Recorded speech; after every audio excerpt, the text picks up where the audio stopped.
All right, hi everyone, and welcome. I'm Marguerite Rippey, Chair of the Department of Literature and Languages, or as we also call it, the English Department. Each year, to start our spring celebration, I say a few words about the past year and try to capture our accomplishments as a department. As the slideshow you saw when you were coming in shows, you were all very busy this year. We heard from a Pulitzer Prize-winning fiction writer, a professor from MIT, a scholar from the Holocaust Museum, and our own new colleague, Dr. Eric Norton, among others. Our film festival featured French language films about the Middle East, while the Shakespeare Initiative explored multiple approaches to staging Macbeth. The Shades of Blue poetry reading featured our own student and faculty poets, and our poetry series featured a wide range of poetic voices. We heard local scholars speak about their research on Mark Twain, Vladimir Nabokov, and Edgar Allan Poe. We traveled off campus to see productions, poets, and authors at the Shakespeare Theater, Split This Rock, Library of Congress, to name just a few. As students, you presented at the Virginia Humanities Conference, the Comparative Drama Conference, the Mid-Atlantic Writing Centers Association, as well as Marymount's own Student Research Conference. A 2003 English graduate, Jeb Butler, won Outstanding Young Alumni Award at this year's homecoming. And I think it's not a stretch to say that our department and our program represents all the best aspects of Marymount in terms of caring faculty, promising and energetic students, and a commitment to engagement with the scholarly and creative communities beyond the campus gates. But tonight we're going to spend some time back here at our campus home celebrating the productivity of students, faculty, and alumni. You've achieved a stunning amount of research and creative thought this year, and once again I am humbled to be part of what I feel is truly an exceptional group of young scholars and teachers. Each year I try to give graduating students a few words to put your studies into context. And as I was trying to write this year's speech, while my son simultaneously asked me to play the Star Wars theme on a flute, my dog demanded to play, and my husband kept asking me where the ice cream was. It seems obvious to me where that should be, by the way. I thought to myself, I guess one of the things I wish someone had told me is that you're going to need a keen sense of how to balance demands in life, how to walk the line between the various versions of yourself, and how to embrace the chaos to the extent you can. I think the English major gives you some very good tools to help with this. You can see kindred spirits and calming tones in your literature studies. You can cathartically write to express yourself on blogs, in poetry, and in fiction. And you have the research skills to confront the various issues that will face you, whether that be which healthcare policy is right for you or which yogurt has the most protein. By the way, these skills also translate quite well into the workplace. Speaking of which, you're probably hearing the same question these days from a lot of people. What are you going to do after graduation? That is a large and unwieldy question, and you should feel free to ignore it. The truth is, you don't know where your life is going to take you, and they don't know where theirs is going to take them. Nobody knows that. I would encourage you to think in terms of the next 6 months or so. What sounds fun and productive for you now? You'll notice I say fun and productive. You do not have my permission to retreat to your parents' couch for the next 6 months. Launch yourself at the possibilities and let life unfurl. Have faith that your education has prepared you to negotiate the unexpected, and that your skills are valuable. I have no doubt you have the skills to thrive in the professional world because this is a demanding program that time and again has produced alumni who succeed in a variety of fields. What are recent graduates doing now, you ask? I can give you some models. Running a catering business, teaching English in China, interning at a literacy program in DC, freelance musical composition in Mumbai, working as a technical or freelance writer, doing obscure military contracting that, quite frankly, intimidates me.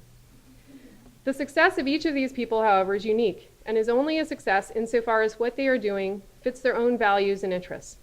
You will have to find your own path, and that is a challenge but a reward as well. When you ask yourself, am I successful, the answer must depend on a yardstick of your own making, not one used by others. The job hunt aside, the most daunting choices and struggles, it seems to me, are personal and yet philosophical. English majors tend to be on a bit of a quest to explore, but also to live a balanced and satisfying life. How will you choose to spend your life?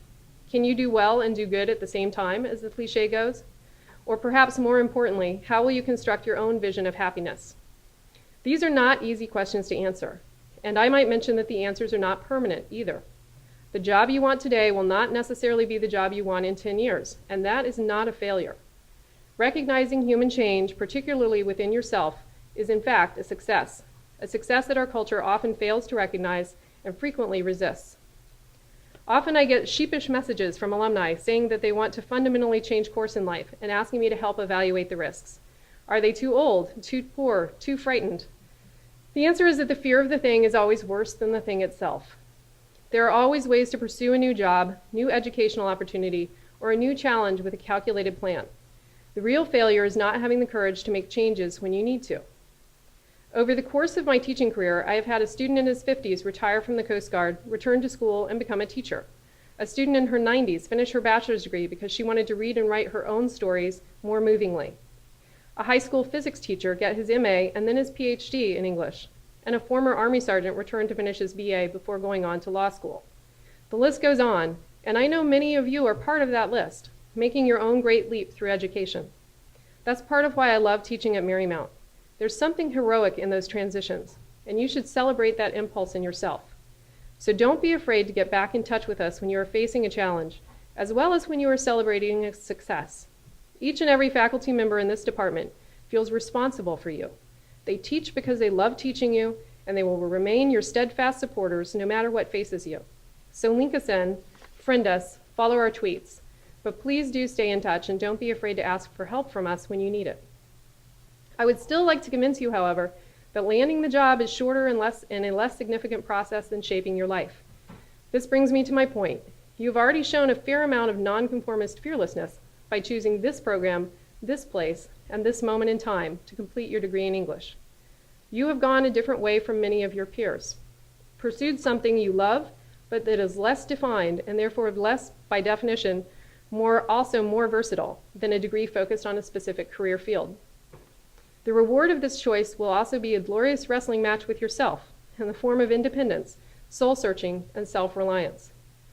So I hope during the next few weeks you celebrate your independence, your difference, and your potential. I also hope that you consider your values, the type of life you want to live, and how to balance productivity and creativity. Our alumni speaker tonight, Ed Amar, is a great example of someone who's struck this balance. By day, he works at C-SPAN. By night, he writes thriller novels. And in his spare time, he's a family man who recently became a father. Ed balances admirably between the worlds of work and creativity. But before Ed starts to think about this too much and doubt himself, remember that balance is by definition not a static act. Balancing requires constant energy and depends on an uninterrupted threat of falling. The trick to balance is enjoying where you are, even as you tremble. And of course, don't look down. So, in conclusion, keep in touch. We can't brag about you if we don't know what you're doing. And we can't help you if we don't know what you need. When you feel the wire under you start to shake, and you know it's time to take that next step, ask us for help with that. So now the next segment of our program, we actually recognize the graduates who are taking that next step on their trembling wire. So for the official recognition, I'm going to ask Dr. Karapetkova and Dr. Howe to come up here and help hand out our diplomas to graduates. So as I read your name, please come down and pick up a small gift we hope is a gesture towards your accomplishment. Each graduate will be receiving a book signed by an author who came to campus. And we have actually picked these books out for you, but we don't mind if you surreptitiously trade them later. Although faculty did go through, and we hope we found ones that fit your personalities or your interests. So starting with, in your program, starting with the Bachelor of Arts degree, Julia Anzalone.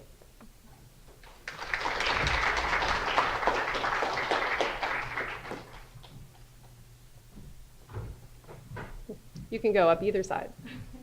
People will follow whatever you do.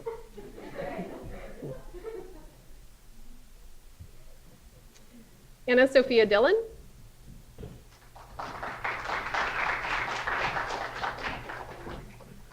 She may be running late. Rebecca Durkin.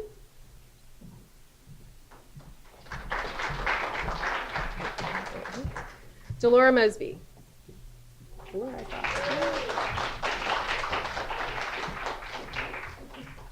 Carrie O'Donnell. Angelia Mazzucchelli.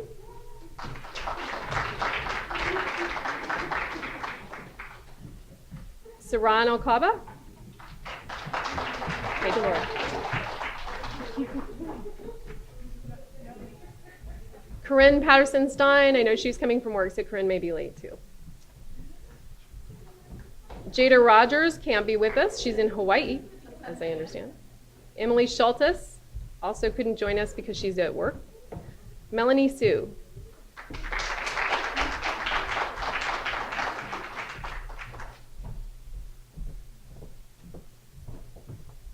Ann Tulloch.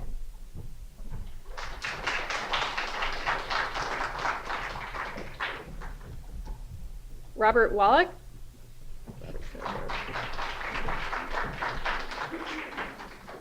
And Angela White. So congratulations, a round of applause for all our bachelor's degree graduates.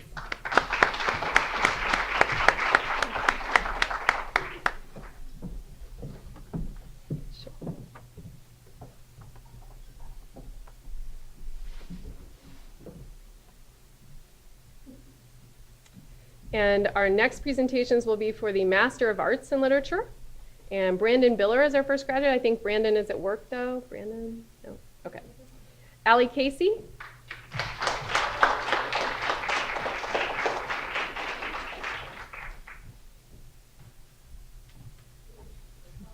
You're wishing you sat a little closer right now, aren't you? Sitting in the front has its own rewards. Amy Flessert.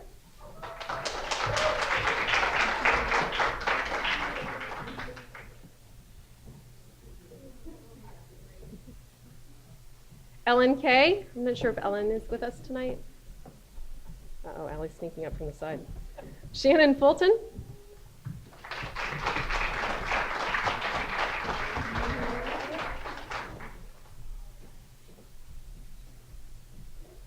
Anab Garad.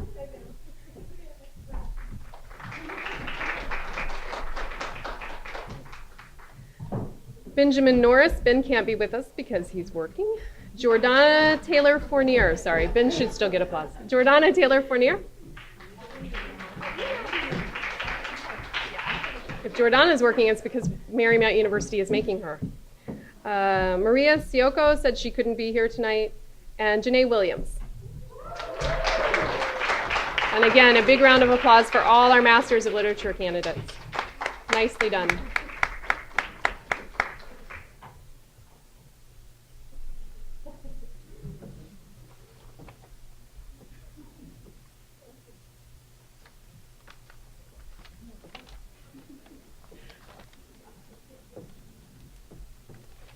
For our next segment in the program, I'm going to turn it over to Dr. Howe, who's the director of our graduate program. All right, hello everybody. Tonight, it's going to be my very, very great pleasure to announce our first ever Sean Robert Hoare Outstanding Thesis Award, named in honor of a beloved colleague, scholar, and director of the graduate program. I think I'm... So our inaugural Sean Hoare Thesis Award this year goes to Ellen Chapline Kay for her exceptional thesis. So she's not here, but we should give her a round of applause. She defended her thesis in fall of 2013, and her work is entitled Grammar Instruction at the Community College, Does It Function Functionally? And it was directed by Dr. Fox and also read by Dr. Johnson. And her thesis, what I thought was really effective about it was the way that it researched how grammar is taught at two-year colleges. And in addition to offering nuanced insight about the way that different pedagogies serve different student bodies, her project also, as Dr. Fox remembers, I'm sure, involved navigating a very lengthy IRB process. So we all like a challenge, don't we? So we're very pleased to award Ellen Kay with this hard-earned recognition. And for those of you who are interested and curious, I have a copy of her work up here, in addition to several other sample thesis projects. So please hunt me down afterwards, and I can give you a little tour, right? Thank you.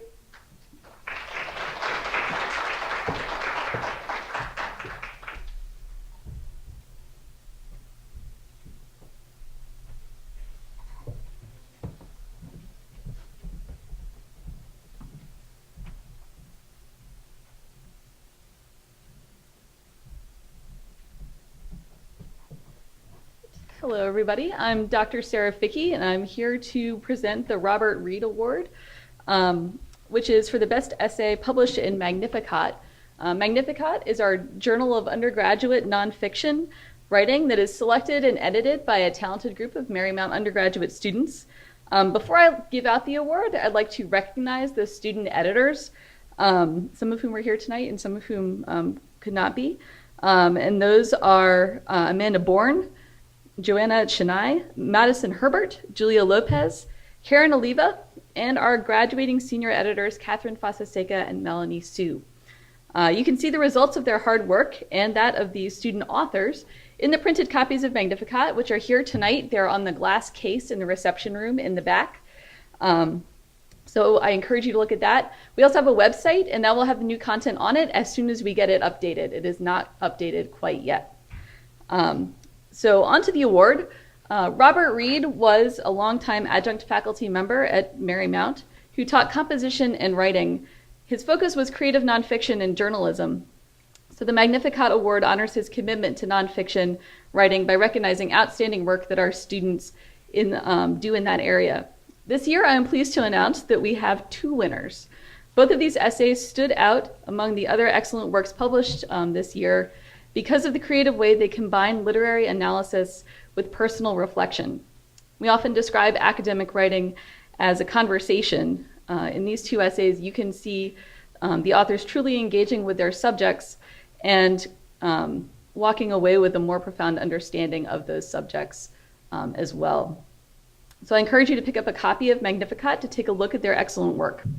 And I'm happy to award this year's Robert Reed Award to 2 students, both from our biology department, Perla Gonzalez Chavira for her essay, To My Dutiful Loving Wife, and Catherine Fonseca for her essay, On the Road, A Wasted Journey. So Catherine and Perla, if you would come up here.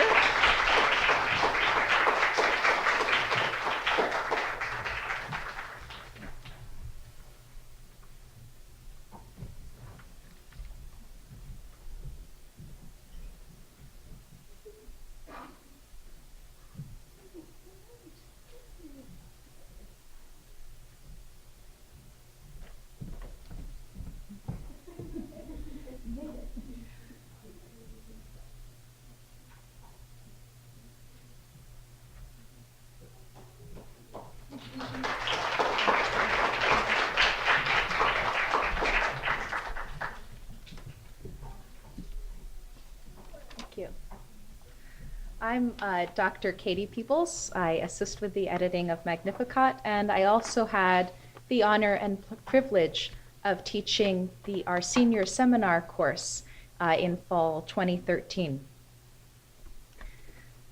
This year, senior seminar took up the question of anonymity. What happens when we as readers and scholars don't know the name or identity or culture or even period of a text's author, or even how many authors participated in the cumulative creation of a work? The research projects students pursued ranged from folk authorship to the reappropriation of work by folk authors, and from anonymous, pseudonymous slave narratives written by white authors pretending to be Black, to J.K. Rowling's recent attempt to find anonymity under the pseudonym Robert Galbraith. The Evelyn Ludlow Award is awarded to recognize excellence in the Senior Seminar Research Project, and each year's winner is added to the list appearing in every following year's syllabus.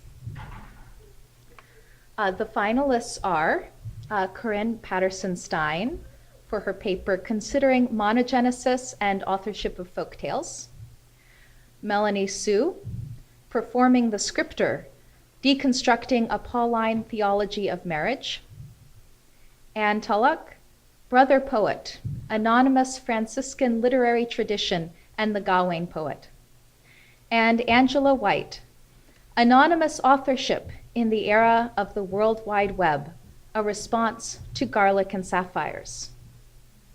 And this year's winner is Anne Tulloch. Congratulations, Anne.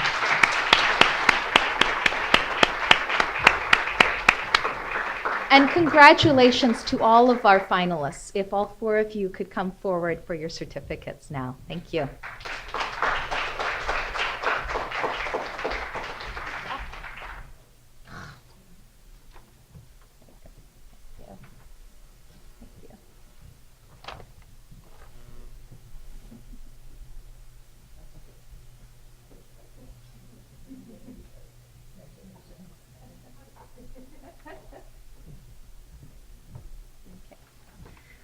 I'll now invite Dr. Rippey back to the podium for our departmental graduation awards.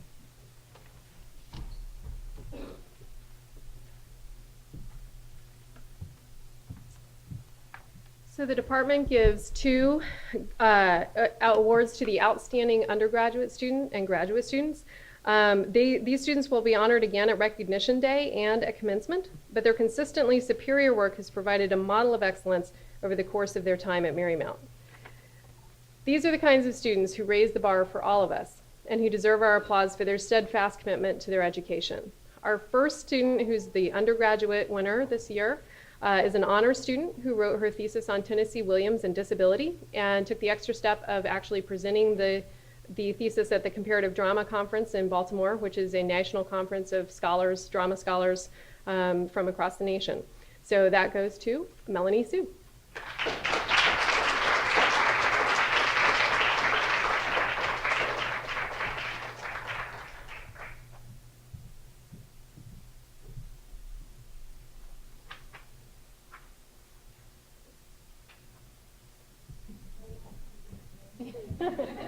She moves like a blur.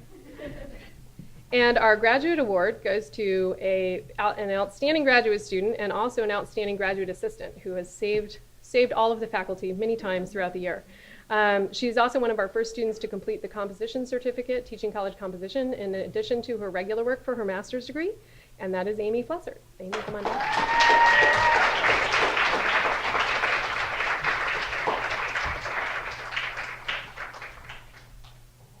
So thank you so much to both Amy and Melanie for producing wonderful work and being an inspiration to all the faculty in terms of your dedication and consistent achievements. Where's she going to go? We don't know.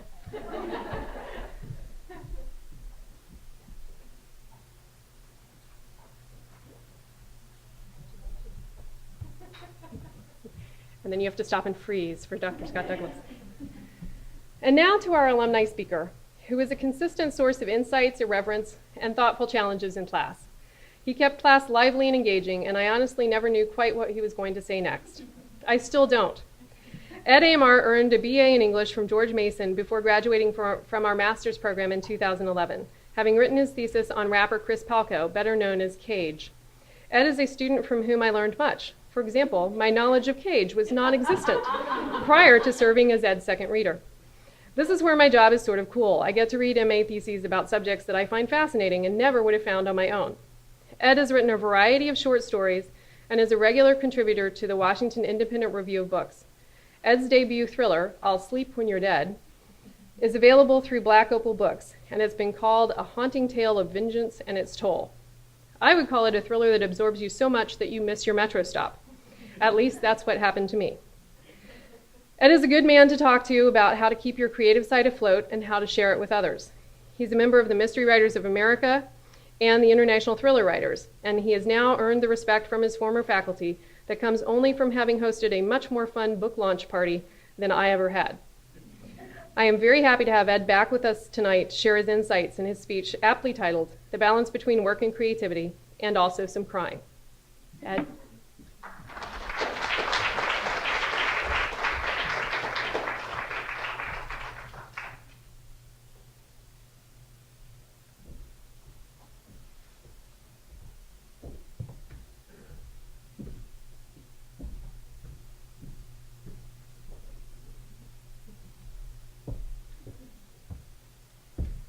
Hi.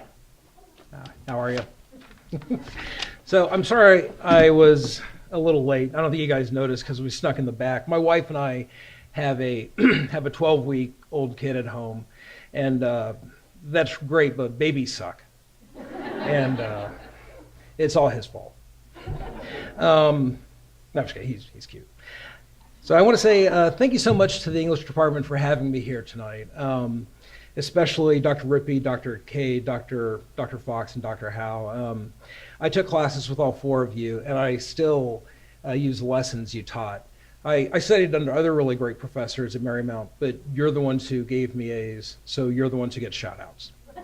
So. When Dr. Rippey first presented this opportunity to me, I was really honored, and I thought about her speech last year. We were all still reeling from the aftershocks of the Boston Marathon bombing. And her speech was really comforting and inspirational.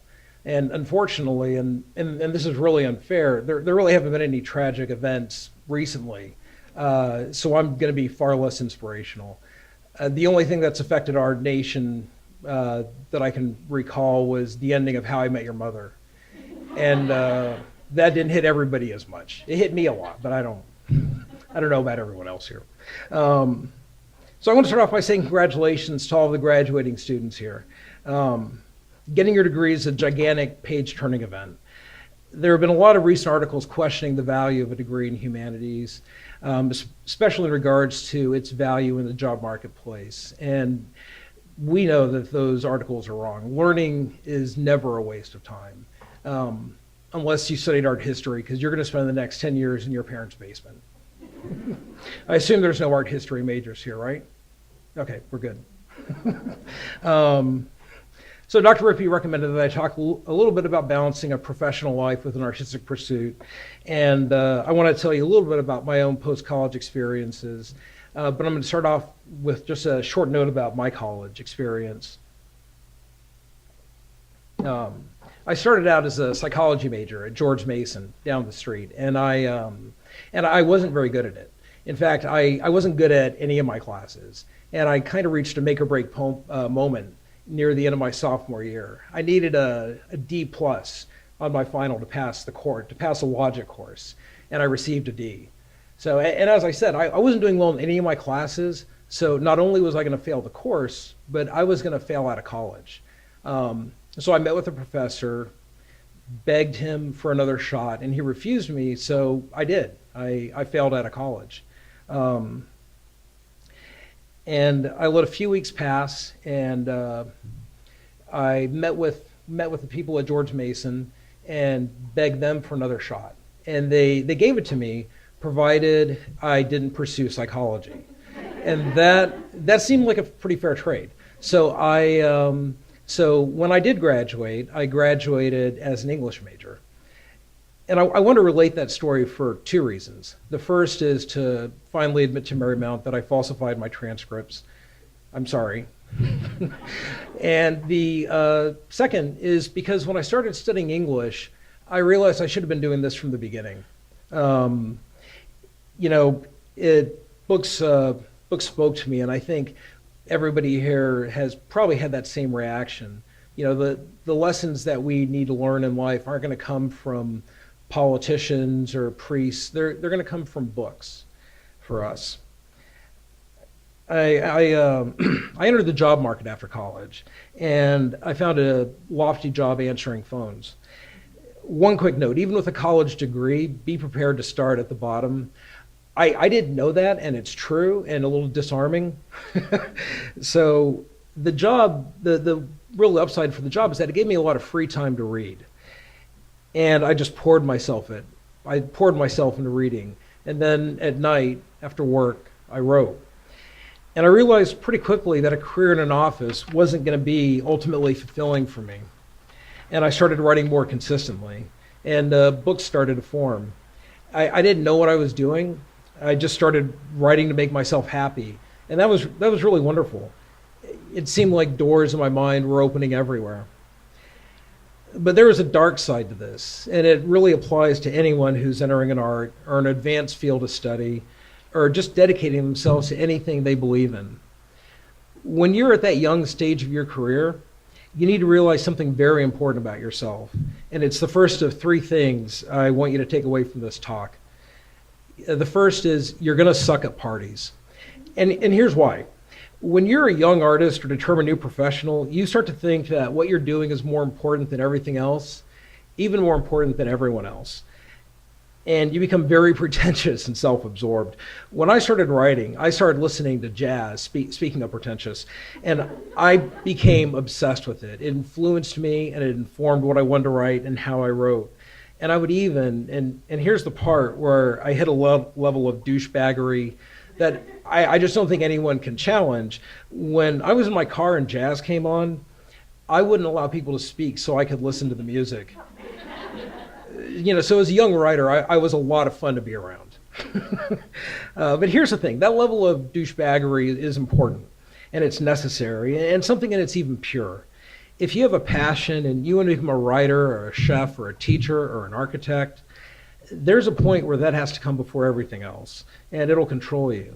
Just try and make sure this phase doesn't last more than a year, and that at some point you become self-aware enough to be allowed back into polite society.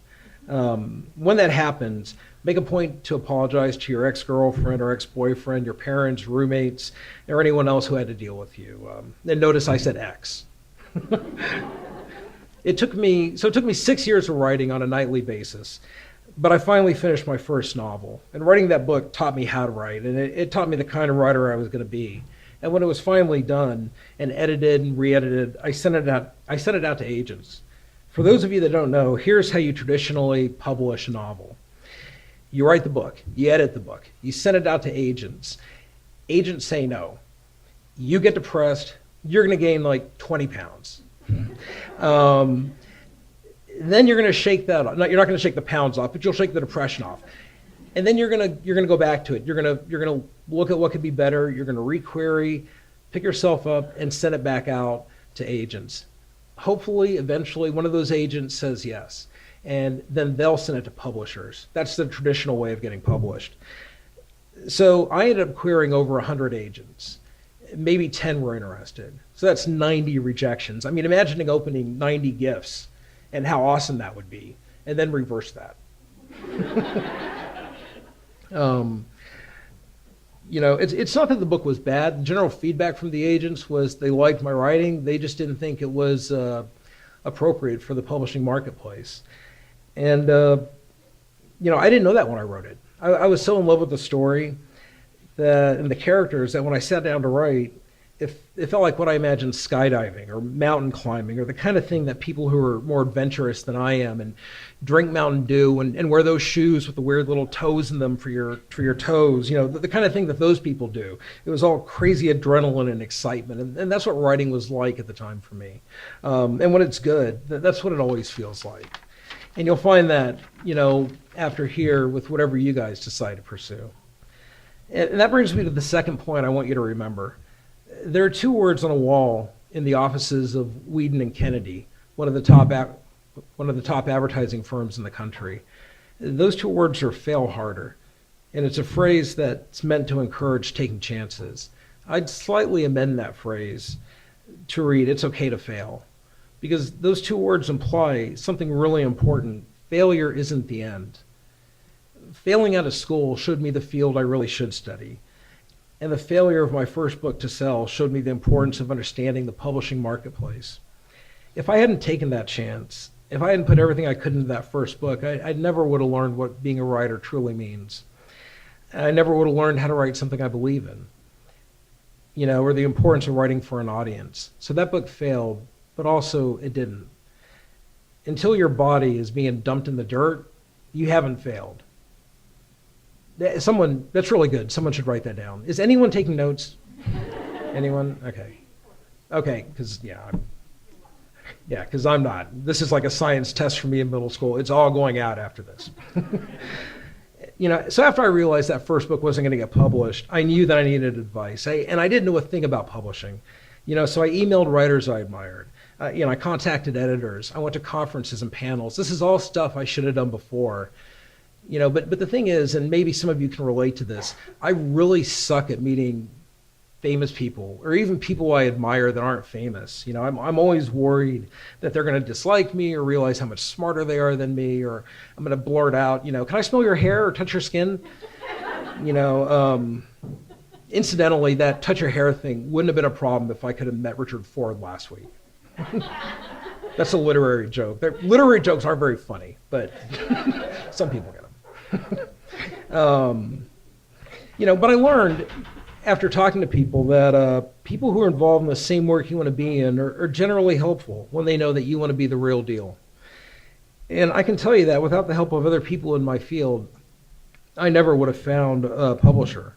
My writing might have been good enough, but you need more than good writing. You need someone who's going to stand with you and behind you, and someone who's going to champion you and believes in the work you're doing. That's true more than just writing. It's true of whatever you want to pursue.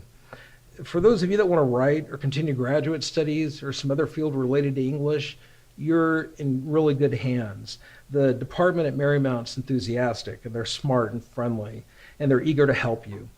I have all of their home numbers and addresses on file, and I am happy to give them to whoever asks. I don't. But even if you're not pursuing a master's or PhD, the teachers here are a good source of advice and pretty wonderful friends. Not like the jerks at Mason's psychology department. So my last bit of advice is to ask for advice. Before I finish, I want to read a really small excerpt from my book that finally did get published last year. My novel is about a man whose wife is killed, and the killer is sent to prison, but due to a technicality, released. My grieving protagonist decides to take revenge, and his attempt goes completely wrong. In this excerpt, he's recalling his dead wife.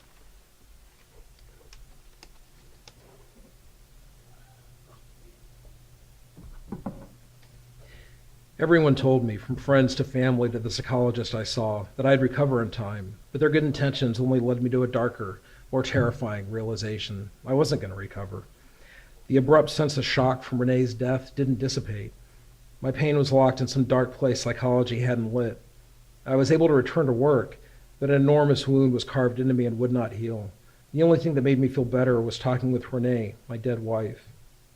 Ruth and Dave liked to watch my daughter Julie on Friday nights. They thought they were helping by forcing me to socialize, and I would oblige them by dropping off Julie at their home, then pretend I was heading to a bar in Fells Point or a concert somewhere in the city.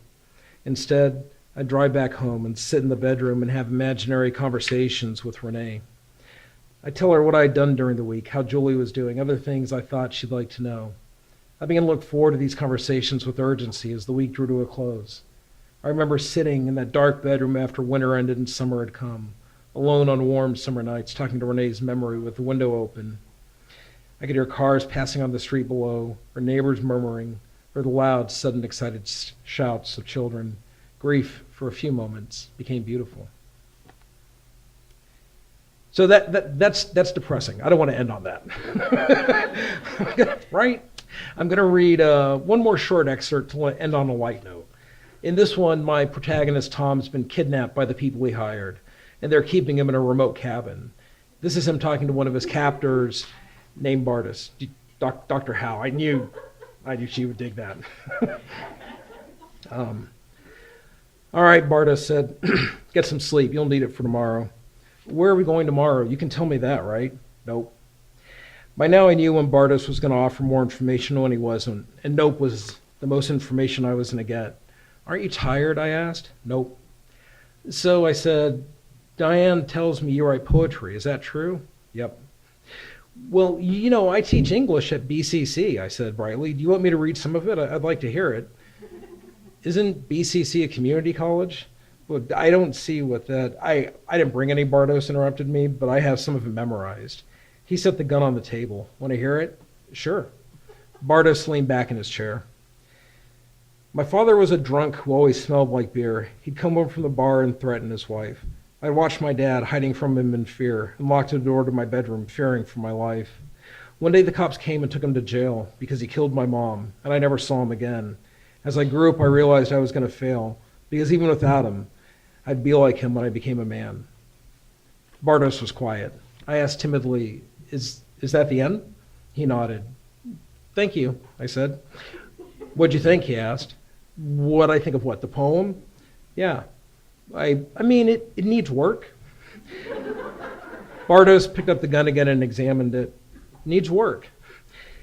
It's very honest, I said, eyeing the gun. It's very brave to talk about your childhood so honestly. A lot of writers have problems with that. You didn't like it. It was hard to take my eyes off the gun. Not really, no. The rhyme scheme is pretty simple, and it's off, and it needs to be more subtle or maybe more raw, one of the two. Bartos and I looked at each other for a long moment. Then he grunted and went back to cleaning the gun. Thank you for sharing it, I said mildly. No response. I didn't want to risk aggravating him any further, so I said, well, good night, then pushed my chair back, leaned on the table, and rested my head over my arms. I could watch Bartos by peering over my elbows, but I kept my eyes closed because I didn't want him to realize I was awake. He finished with the gun, picked up a deck of cards, and played some game, scrutinizing the cards on the table, a plastic bottle of water next to him. I waited about an hour, but Bartos didn't seem to grow more tired. I was beginning to worry that I would never have the chance to escape, but he finally stood, stretched, holstered his pistol, left the kitchen. I heard the front door open. I stood and looked for something I could use as a weapon. All the guns they had cleaned were gone, and I didn't have the courage to search the house. But there were drawers in the kitchen, and I thought a knife might be in one of them. But I worried someone would hear a drawer slide open. I saw a heavy, dirty glass in the sink and took that instead. I crept out of the kitchen, through the dining room, and this time I didn't stop. I walked to the front door and peered outside. Bartos was there, his back to me, standing on the porch, staring into the night. I knew that I could head back to that kitchen table and sit back down and stay safe, but the idea of being safe was only an idea. I stepped onto the porch. My plan was to sneak behind Bartos around the house and escape into the woods before he knew I was gone. And then as soon as I was far enough away, I'd run until I found help. But Bartos turned toward me. He didn't seem surprised. He just looked at me with his hands in his pockets. "Did you want to talk about the poem?" he asked. I swung the glass as hard as I could into his face. All right.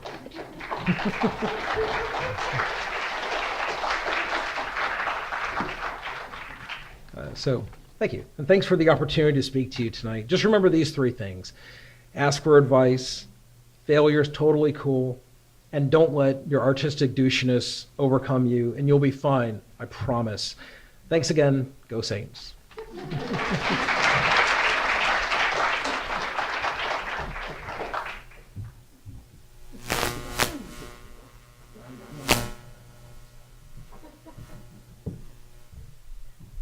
Ed promised to cry, and it didn't happen.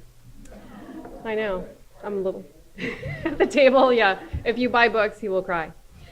So you can see why we like Ed's writing. Who else can work a poetry explication into a moment of extreme violence, right? So Ed, thank you so much, and thanks to all our students and faculty this year for our hard work. One more bit of recognition before we break to dig into cake and other food, and with any luck, buy some of Ed's books. We have a new faculty member to welcome, Dr. Eric Norton, a specialist in American literature. Eric, if you could stand up and give a wave. Dr. Norton recently completed his PhD at Penn State, and we are very happy to have him join us as a full-time tenure-track member in the fall. In addition, our very own Dr. Amy Scott Douglas was awarded tenure this year in recognition of her excellence in teaching, service, and scholarship. Please stand.